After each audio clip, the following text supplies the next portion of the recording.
Welcome to Create Tomorrow, the WGSN podcast. I'm your host, Bethan Ryder, and this is the final episode in our London Design Festival special series.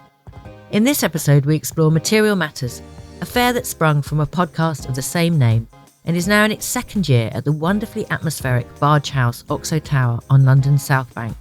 We speak to the journalist and podcaster behind it, Grant Gibson, and dip into a few of the exhibits, catching up with design duo Pearson Lloyd, contemporary crafter Gareth Neal, and Danish textile artist Tanja Kjærst. Hi, so it's episode 3 of our London Design Festival special series of podcasts. And I'm here at Material Matters, a fair that's taking place in Barge House, Oxo Tower Wharf. And I'm here with the founder, Grant Gibson, who has a very well-established podcast called Material Matters, which he started in 2019. So, Grant, we're here. It's year 2 of the fair. You've not had much sleep. How are you feeling about this year's fair? Well, pretty good now.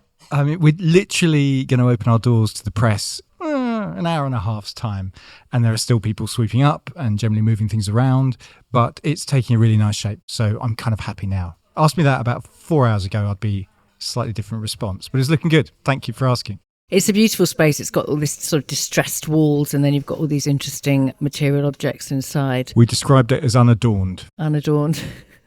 How do you feel like the fair has moved on this year? It's taken a step, I think. We have some of the same exhibitors. So we have Hagen Hinderdale, for instance, who are here, Hydro, who were here last year.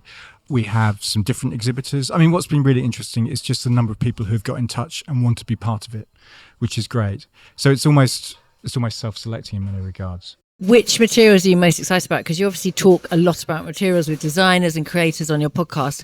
I know that like mycelium is present here and coffee waste and things like this. But what other sort of interesting innovations are you seeing coming through? Well, I'm fascinated by hemp. I'm very big into hemp. Hemp is a great plant. It's wildly misunderstood. I think I'm right in saying that you still have to apply to the Home Office if you want to grow a field of hemp, which is bonkers. And you can use it from anything from bread to buildings. We have an exhibitor on our first floor called Material Magic who's creating furniture from hemp and potato starch. And, I kind of find that quite intriguing.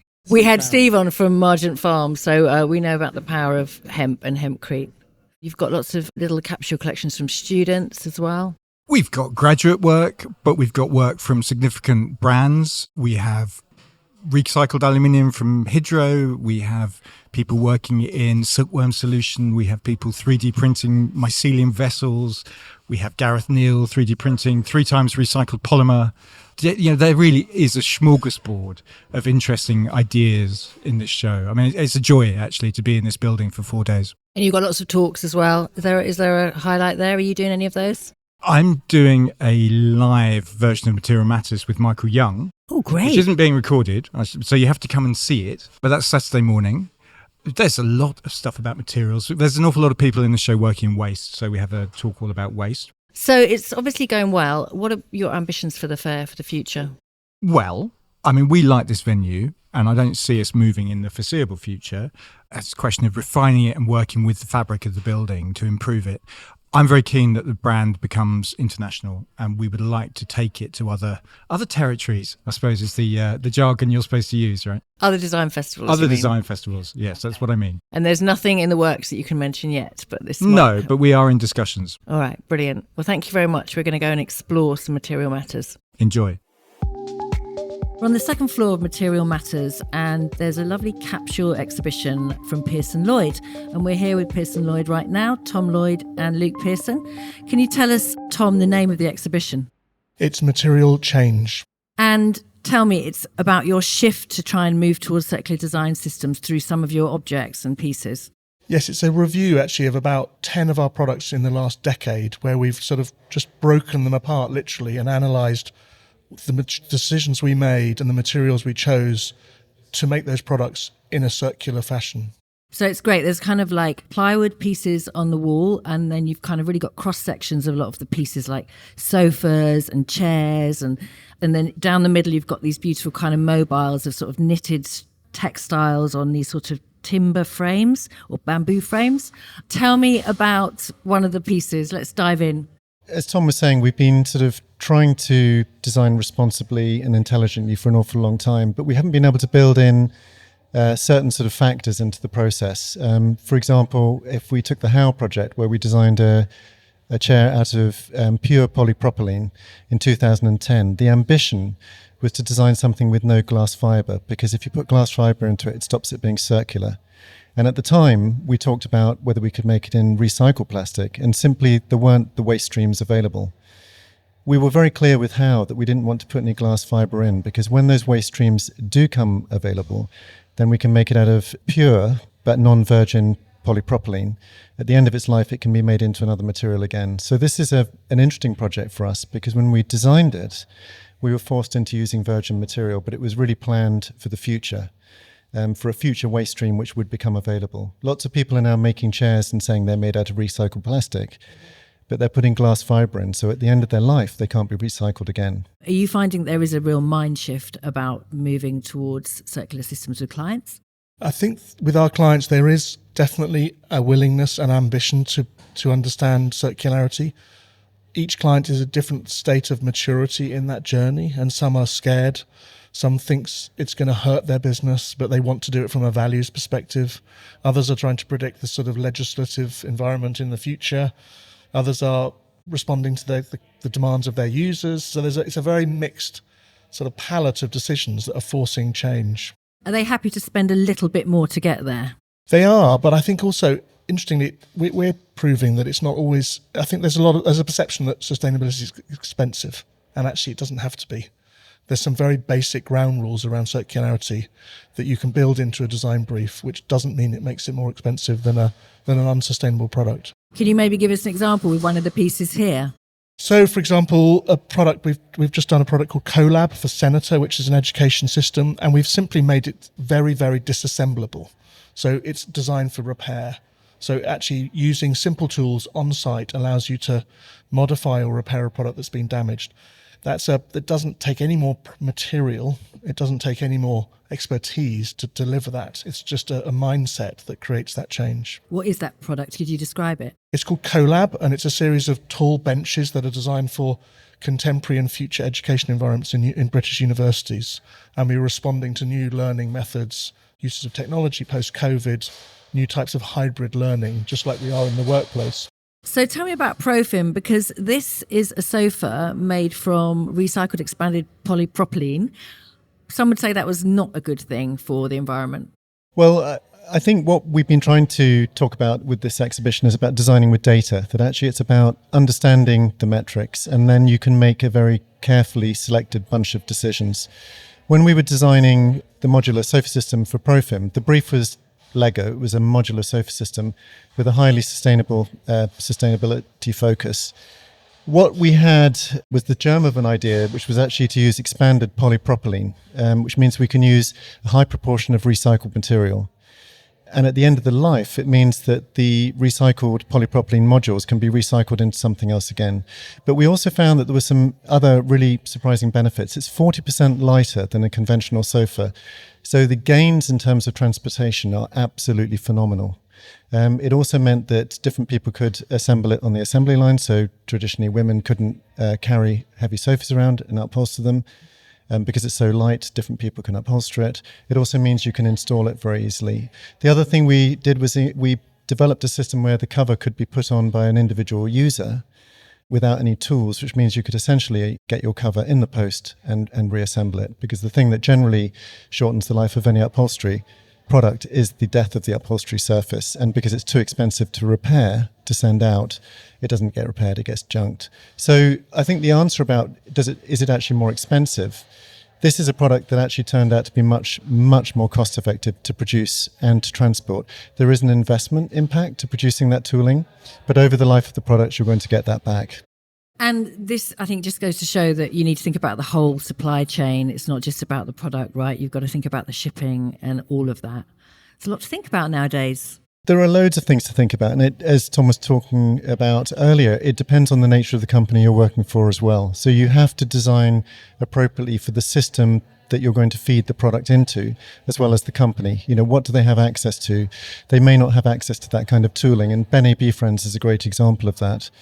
We've done a huge range of products using 3D printing, which gives us a huge amount of flexibility to experiment without any basic upfront investment in hard tooling. And those big injection molded tools traditionally use a huge amount of energy before you've even produced a product.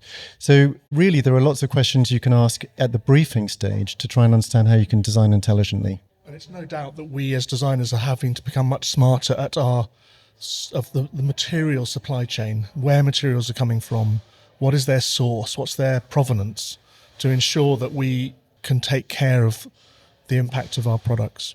Okay, I'm going to just throw in one last question of what you are excited to see this week, if you can, in fact, escape your own exhibition. Is there something out there that you want to check out?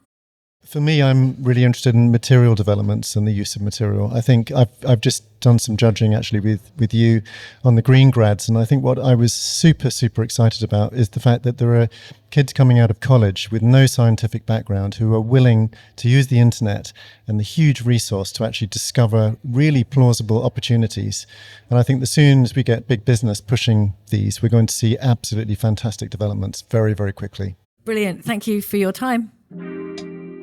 So on the first floor, we have Gareth Neal, whose work I've seen at Sarah Myerscroft Gallery, which you kind of a mix of craft and digital, working in wood. But here you've got some very large scale pieces, a fabulous pink, looks like a knitted chair, literally, and these sort of large vessels, one quite tall. This looks like a little bit of a departure. Can you tell us a little bit about these pieces? Yeah, I mean, it's a project that I applied to get a grant for, and I was introduced to and got the opportunity to work with a manufacturer in the Netherlands who prints recycled polymer. And our application to get the grant talked about how we might be inspired by craft techniques in the 3D printing of plastic. Waste plastic is very inconsistent when printed in 3D printing. So we took the idea that if we could embrace the imperfections of the print and introduce structure, like in a basket or a willow work, that we could create kind of very unique, faster, lightweight 3D prints out of polymer. And yeah, the objects here kind of embrace that, from, as you say, a knitted pink chair to big lobster baskets, really inspired by lobster pots from Cornwall, from woven structures that have taken on and embraced through looking at crochet, looking at willow work, looking at knitting, looking at weaving, and using the techniques of those crafts, we've managed to take that into a completely new direction in 3D printing. Because there's a piece over there that actually looks like the loop pile of a rug. I mean, how complicated was the actual engineering of the digital printer to sort of get here? Well, it's taken a year. It's a year's worth of development, not non-stop, but on and off. And it went through 3 phases. So experiment after experiment after experiment, collapse after collapse, until finally we managed to get that intricate movement of the nozzle to build structure and it to stop it collapsing. And then once we managed to get that, we were suddenly off the ground and kind of running.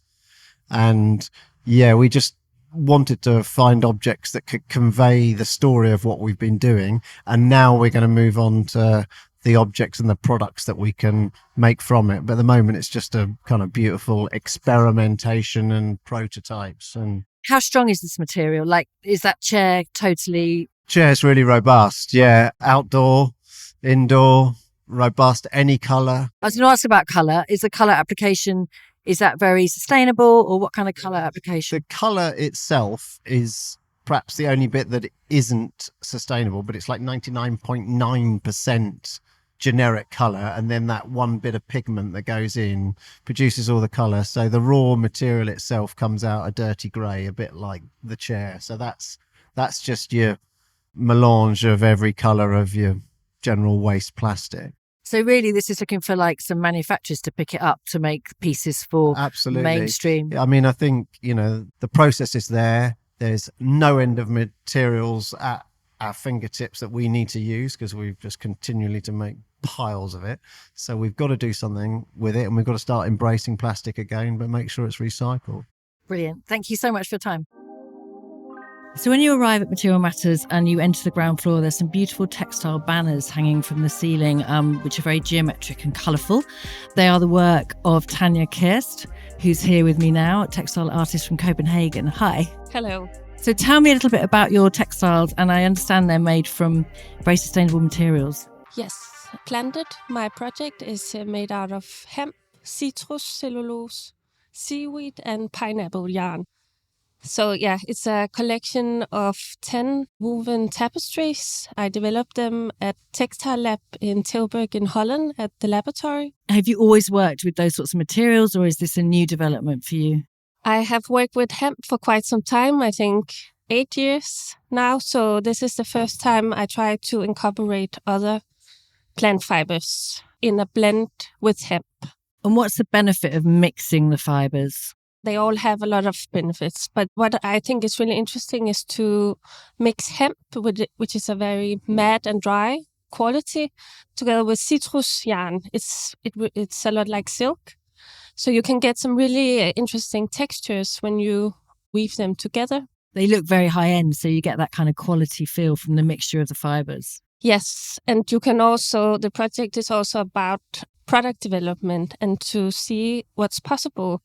For example, the hemp yarn that I have worked with in the tapestries, I have also made a rug collection out of the same yarn, but the thread is made for the rug is made out of 50 thin threads spun together, and then it's suitable for a rug. And for the tapestries, I've only used one thread. So it's possible to develop it into other products, for interior products, and even fashion. You can make silk, not silk scarves, but you can make scarves that looks a lot like silk with the citrus yarn. And the colour palette and sort of designs, there's a little bit of Annie Albers, but what's your inspiration in terms of aesthetic? I've always been inspired by Annie Albers, but also Joseph Albers and their Homage to the Square. I've always found inspiration in that book and his color theories. I did a residency at the Albers Foundation some years ago. So I've been studying a lot of color theory as well. And that's also what the project is about. It's a lot about how you experience colors, because all the tapestries are developed from 7 weft colors. So only 7 colors have developed. I think you will find 100 colors in all the tapestries. But when it looks purple, it's not a purple color. It's actually a red and a blue thread woven together. So it looks like purple from a long distance. And when you look at it from a short distance, you see that it's a red and a blue thread. A lot like how you would work with pixels, with small dots. And that is also what I am trying to show in the exhibition, that you can incorporate more value in many different ways. And so when you walk around, the tapestries will change depending on how the light falls on the tapestries, the viewpoint. You can walk around, you can experience both sides. I've also worked with the back side, as there isn't really a front and a back side. So you can place them in an open space and experience them all the way around. So they should be like mobiles rather than wall hangings. Brilliant. And the colours, were you thinking the colours very emotive aspect to design? Why did you choose that particular palette? It's quite calming and a little bit muted, but colour, what were your thinkings about the actual palette you chose? Now it's very technical, but on the loom where the tapestries are woven, there is a white and a black thread. It goes white, black, white, black, white, black. So when I weave with a red thread on a white warp, it becomes light red. And when I weave the red thread on the black thread, it becomes dark red.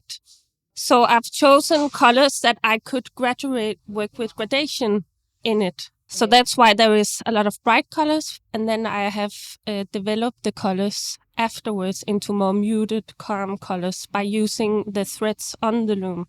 What's your hope for the material? Do you see it being used for more products in the future, or what are you hoping? I hope that I can inspire other designers to incorporate fibers and yarn that you wouldn't normally choose. For example, I'm working on a new rug collection with some of the compositions from the Planted exhibition. But as I said before, it can be developed into fashion, it can be developed into clothes. The yarn blend is something that I really hope to do more product development with. because it has the potential to be developed into other products. What's the end of life for the product? Can it be separated and then biodegradable? All the yarns that I've worked with are degradable. Perfect circular story. Thank you so much for your time. Thank you. So that's it for episode 3, and that wraps up our London Design Festival special series. So thank you to all of our guests, and thank you for tuning in. I recommend a visit to Material Matters if you're interested in sustainable design and what the materials of tomorrow might be. And there are so many more installations and events going on during London Design Festival this week, so if you're in town, check their website. And it's a week of design festivals, because this Friday we jump from London to Singapore as the Singapore Design Festival kicks off and runs from the 21st of September until the 1st of October. So tune into that one as we discuss the festival highlights and the growth of inclusive design.